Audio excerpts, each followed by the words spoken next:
Que a graça e a misericórdia, a paz e a abundância de Cristo Jesus nos abençoa, esteja sempre presente nas nossas vidas, não só hoje, como para todo sempre. Amém, amém e amém. Vamos aqui começar com uma oração? Oremos. Senhor nosso Deus e nosso Pai, queremos te agradecer pelo culto que o Senhor está nos abençoando neste exato momento. Esteja, Pai, me usando agora como porta-voz do Senhor para transmitir tão somente a tua santa palavra. Seja o Senhor pregando e nós apenas aprendendo e colocando em prática os teus ensinamentos. Em Cristo Jesus, nosso Senhor, oramos e por fé agradecemos. Amém. Amém. 2 Coríntios, capítulo 5, versículo 17. 2 Coríntios, capítulo 5, verso 17.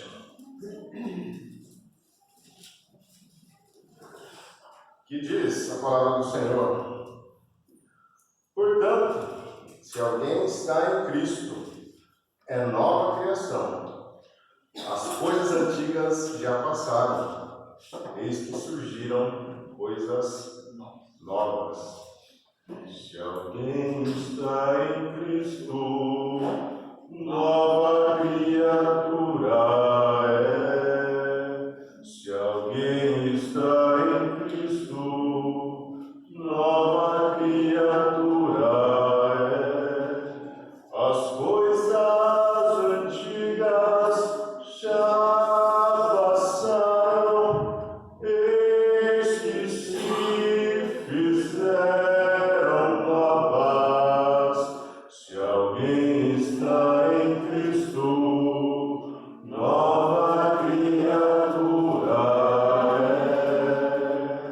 Uma nova criatura, uma criatura totalmente diferente, 100% diferente da criatura anterior. Não é uma mera mudança de alguns pequenos hábitos, não é uma simples mudança de gosto musical, ou mesmo uma singela mudança no tipo de vestimenta que você veste. Ser uma nova criatura não se enquadra em mera mudança de ciclos de amizades ou de clubes sociais.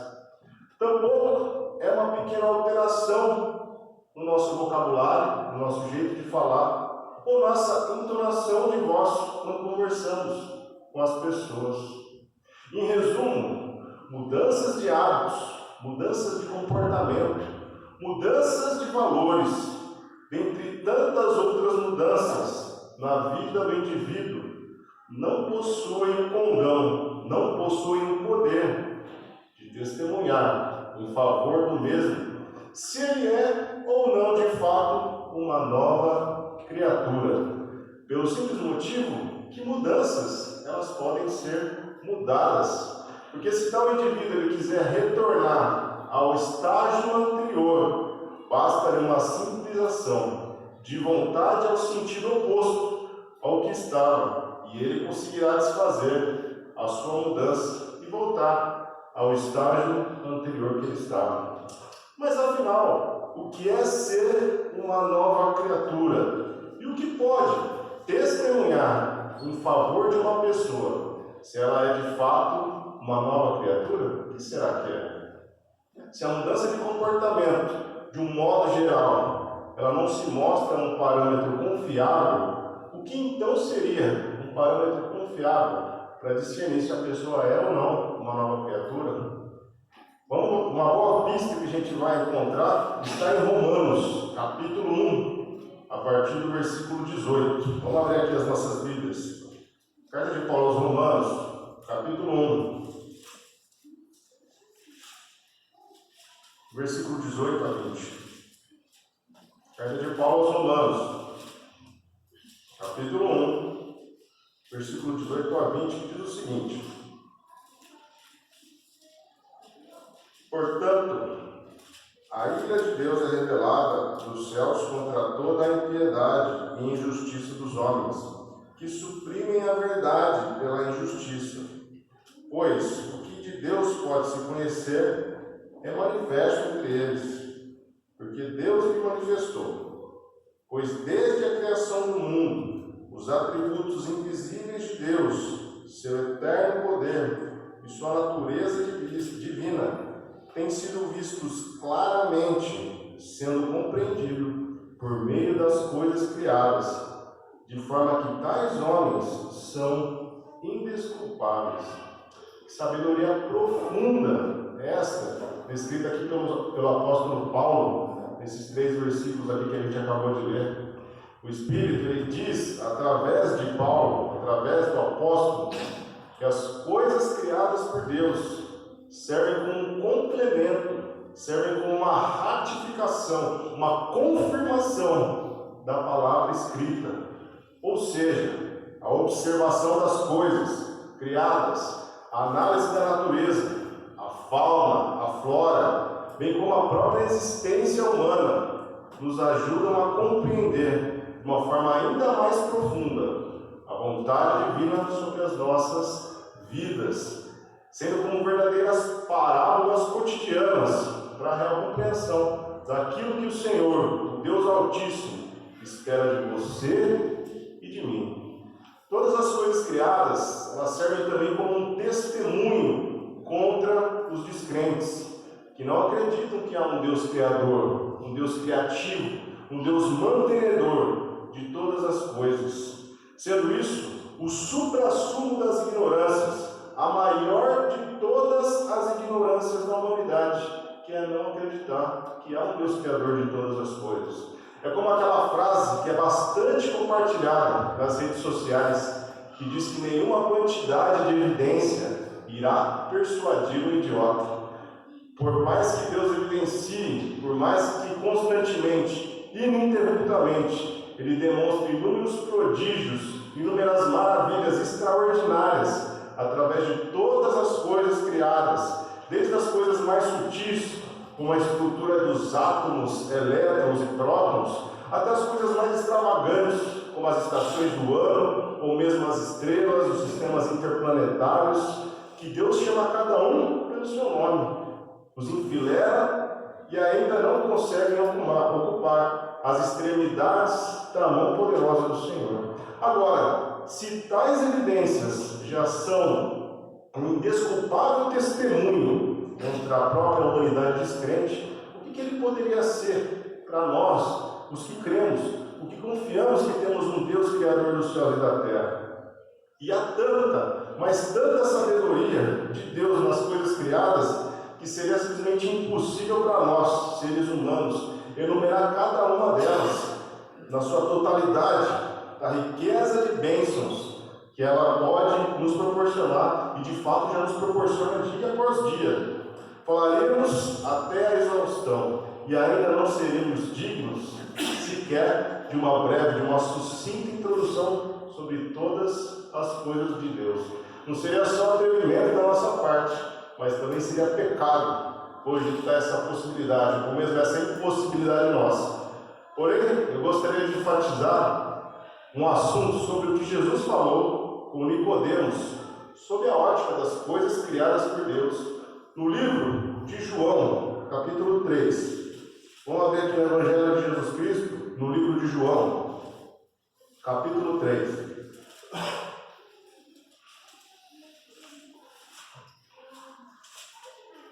Para a gente entender um pouco mais sobre isso que a gente está falando nesta manhã. Livro de João, capítulo 3, a partir do versículo 1, que diz o seguinte: havia um fariseu chamado Nicodemos, uma autoridade entre os judeus. Ele veio a Jesus à noite e disse: Mestre, sabemos que ensinas da parte de Deus, pois ninguém pode realizar os sinais milagrosos que está fazendo, se Deus não estiver com ele. Em resposta, Jesus declarou: digo-lhe a verdade, ninguém pode ver o reino de Deus se não nascer de novo. Perguntou Nicodemos: como alguém pode nascer sendo velho? É claro que não pode entrar pela segunda vez no ventre de sua mãe e renascer. Respondeu Jesus: digo-lhe a verdade, Ninguém pode entrar no reino de Deus se não nascer da água e do Espírito. O que nasce da carne é carne, mas o que nasce do Espírito é Espírito.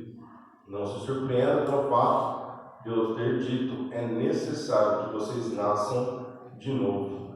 O vento sopra onde quer, você o escuta, mas não pode dizer de onde vem nem para onde vai. Assim acontece com todos os nascidos do Espírito. Versículo 9. Perguntou Nicodemos: como pode ser isso? Disse Jesus: você é mestre em Israel e não entende essas coisas? Asseguro-lhe que nós falamos o que conhecemos e testemunhamos o que vimos, mas mesmo assim vocês não aceitam o nosso testemunho. Eu lhes falei de coisas terrenas e vocês não creram. Como crerão se lhes falar das coisas espirituais? Essa reveladora conversa aqui com o fariseu Nicodemos, Jesus revela a ele e também a cada um de nós, não uma, não duas, mas 3 vezes, a importância do ser humano pecador, caído, corrupto como nós, a de nascer de novo, se transformando numa nova criatura espiritual e, consequentemente, terrena, física também, porque o mundo físico ele é um espelho opaco, um espelho embaçado do mundo espiritual. Por tal motivo, portanto, não há como viver um novo nascimento espiritual, se não haver uma drástica mudança de atitude minha e sua também no mundo físico, pois um mundo ele vai refletir no outro e vice-versa. E o fariseu Nicodemos, por mais que ele não tenha compreendido a profundidade do que é se tornar uma nova criatura, segundo a vontade de Deus, Pai, Filho e Espírito Santo, a sua resposta, no versículo 4 do capítulo 3 de João, nos mostra a principal característica de uma nova criatura. Vamos ler aqui o versículo 4 de novo, que diz o seguinte: perguntou Nicodemos: como alguém pode nascer sendo velho? É claro que não pode entrar pela segunda vez no ventre de sua mãe e renascer. Nicodemos, utilizando da sabedoria das coisas criadas, do cotidiano humano, como o nascimento de uma pessoa, e o que ainda é mais notório, sem querer, sem ter o entendimento dessas coisas espirituais que Jesus está falando com eles.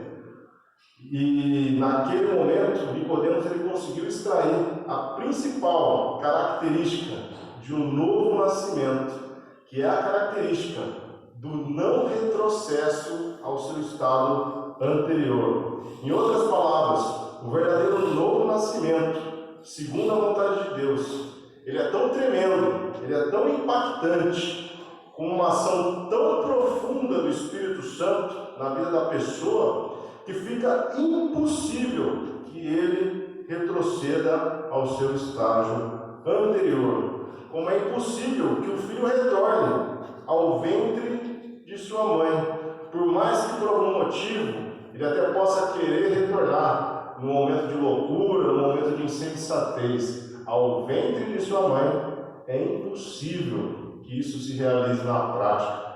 O novo nascimento é a junção da semente do Evangelho de Jesus com o terreno fértil de um coração arrependido. Por mais que hajam tempestades, por mais que hajam dificuldades e até mesmo dúvidas no decorrer de todo esse processo do cristianismo, se a semente é boa, como de fato é, e o terreno é fértil, é impossível o retorno ao estágio anterior. Olhando o exemplo cotidiano das coisas criadas, como observamos sobre a ótica do novo nascimento, além do exemplo que Nicodemos deu, que a pessoa nasce e não retorna ao ventre materno, nós temos aquele clássico exemplo da borboleta, que por mais que queira, no momento de loucura ou no momento de insensatez dela, a retornar ao casulo, ou mesmo querer fazer uma metamorfose ao inverso, para voltar a ser uma lenta lagarta e vulnerável a todo tipo de predador, ainda assim é impossível que a borboleta retroceda, porque a sua transformação ela cumpriu todos os requisitos para ela não voltar a ser o que era antes. E a natureza delas, por mais que elas sejam do mesmo ser, são naturezas diferentes, por mais que tenha surgido do mesmo ser. Elas possuem não apenas a natureza, mas também a forma e a beleza completamente diferentes. E este é, senhoras e senhores, irmãos e irmãs, o verdadeiro novo nascimento que Jesus tanto requer de você quanto também de mim. É uma transformação sem precedentes, sem retrocesso. É uma metamorfose, uma mudança de forma, uma mudança de natureza e também uma metanoia, uma mudança de mente, uma mudança de procedimento. Mudança essa que é impossível se retroceder, de voltar atrás com a natureza anterior. Um outro exemplo que a gente pode utilizar sobre as coisas criadas, as coisas do nosso cotidiano, é o exemplo da semente de milho, que quando ela é untada no óleo e colocada no fogo, no tempo correto e na temperatura, geralmente, em quase a sua totalidade, ela se transforma numa pipoca. E a pipoca, por mais que queira, por mais que ela tente, no momento de loucura, no momento de insensatez, querer voltar ao estado anterior, querer voltar a ser milho, é impossível que a pipoca volte a ser o grão de milho, porque ela cumpriu todos os requisitos para a sua metamorfose. E nós, como servos do Deus vivo, quais são os requisitos para que a gente consiga entender de fato, de uma vez por todas, se nós somos ou não de fato novas criaturas, segundo a ordenança do Filho de Deus? Já sabemos de duas, que a semente do Evangelho e também uma terra fértil são necessários, um coração arrependido. Os demais requisitos nós vamos saber através da parábola do semeador. A parábola que é mais um rico exemplo sobre as coisas criadas e as coisas cotidianas em explicação sobre o mundo espiritual. Vamos ver aqui em Marcos, capítulo 4. Evangelho de Jesus Cristo no livro de Marcos. Capítulo 4, a partir do versículo 3.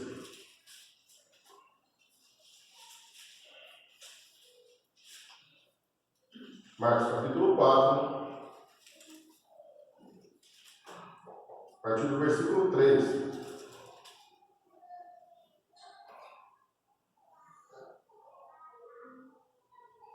Palavras de Jesus, que diz o seguinte: ouçam, o semeador saiu a semear. Enquanto lançava a semente, parte dela caiu à beira do caminho, e as aves vieram e a comeram. Parte dela caiu em terreno pedregoso, onde não havia muita terra, e logo brotou, porque a terra não era profunda.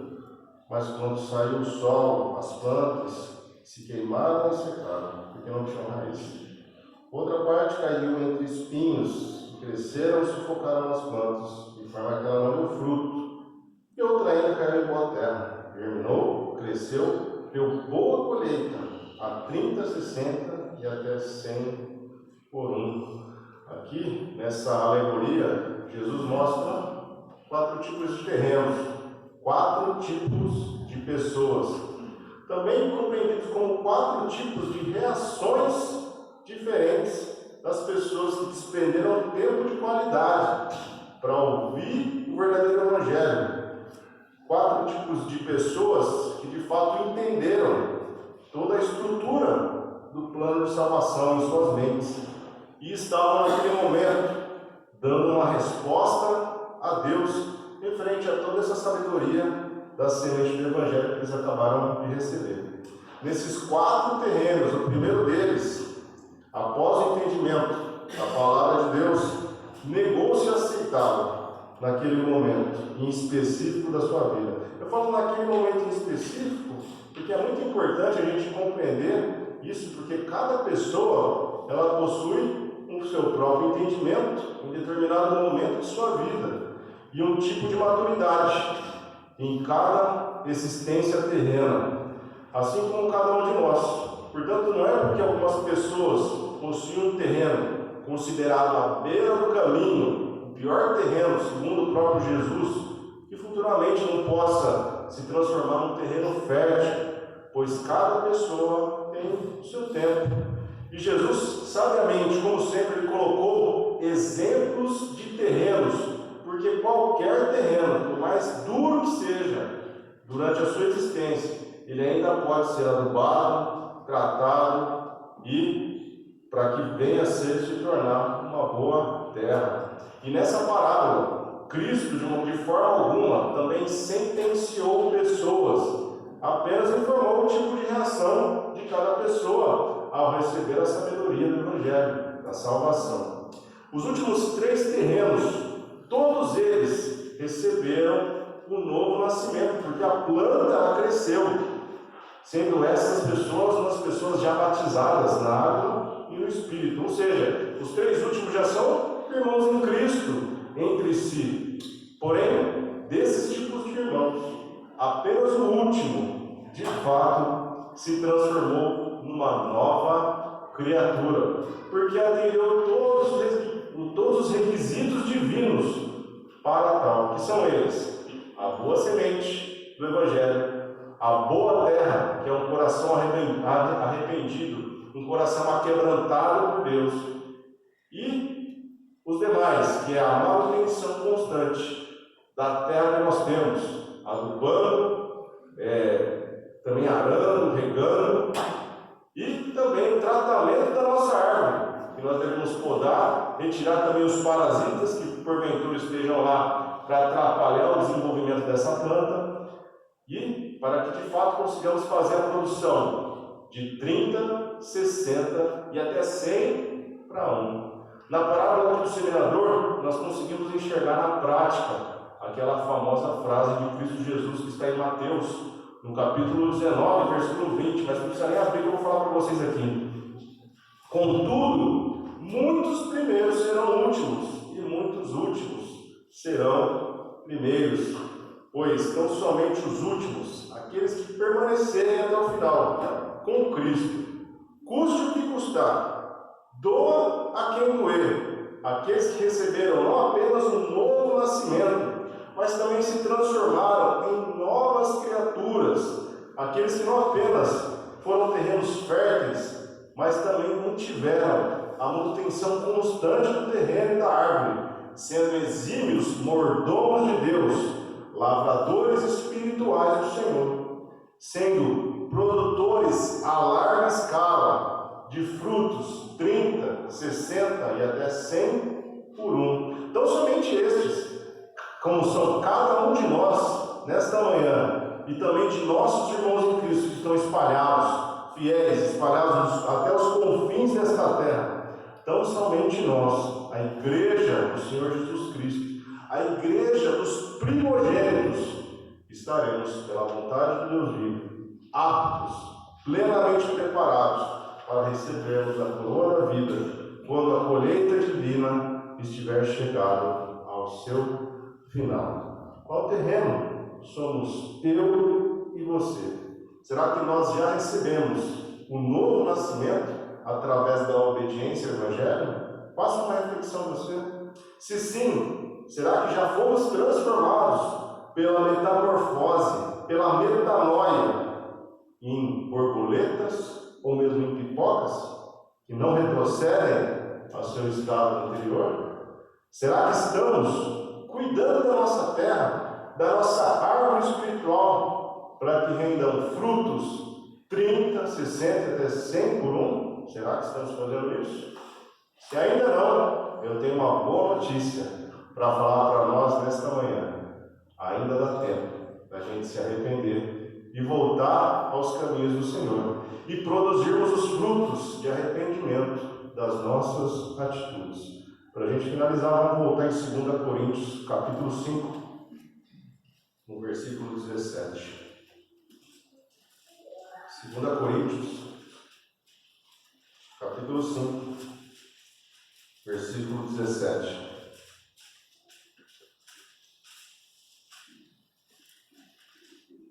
Novamente, portanto, se alguém está em Cristo, é nova criação. As coisas antigas já passaram, eis que surgiram coisas novas. Oremos. Santo Deus, querido Pai, nos transforme em novas criaturas, é o que pedimos.